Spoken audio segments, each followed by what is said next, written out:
गणेशोत्सवाच्या आगमनाची चाहूल लागली आहे आणि संपूर्ण मुंबईत विविध गणेश मंडळे त्यांच्या लाडक्या बाप्पांच्या आगमनाची तयारी करत आहेत. लालबाग परळ परिसरातील सुप्रसिद्ध गणेश मंडळांपैकी चिंचपोकळीचा चिंतामणी गणपती बाप्पाचे आगमन आज मोठ्या धुमधडाक्यात पार पडले. यंदा चिंचपोकळीचा चिंतामणी गणेशोत्सवाचे शताब्दी वर्ष साजरे करत असून हा सोहळा अधिकच भव्य आणि आकर्षक बनविण्यात येत आहे. पहाटेपासूनच भक्तगणांची तुडुंब गर्दी पाहायला मिळाली. ताशांच्या गजरात, फुलांच्या वर्षावात आणि गुलालाच्या उधळणीत चिंतामणी बाप्पाचे आगमन झाले. जणू काही सर्व भक्तांना त्यांच्या जीवनात आनंद, समृद्धी आणि सौख्य देण्यासाठीच गणपती बाप्पा आपल्या घरात प्रवेश करत आहे.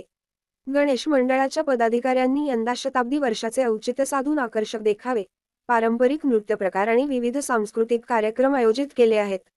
या वर्षीचा देखावा श्री चिंतामणीचा भक्तांसाठी आशीर्वाद या संकल्पनेवर आधारित असून भक्तांची श्रद्धा आणि विश्वास यांना केंद्रस्थानी ठेवून सजावट करण्यात आली आहे.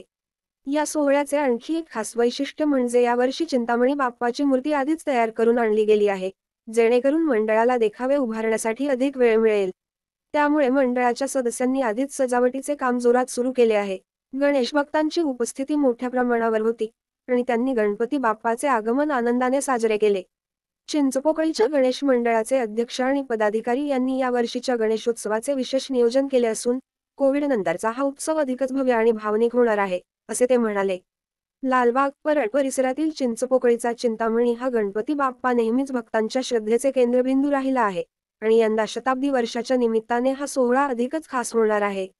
या आगमनाच्या सोहळ्याने गणेशोत्सवाच्या तयारीत उत्साहाचा जोर आणला आहे आणि आता सगळ्यांना बाप्पाच्या आगमनानंतरच्या पुढील कार्यक्रमांची आतुरता आहे.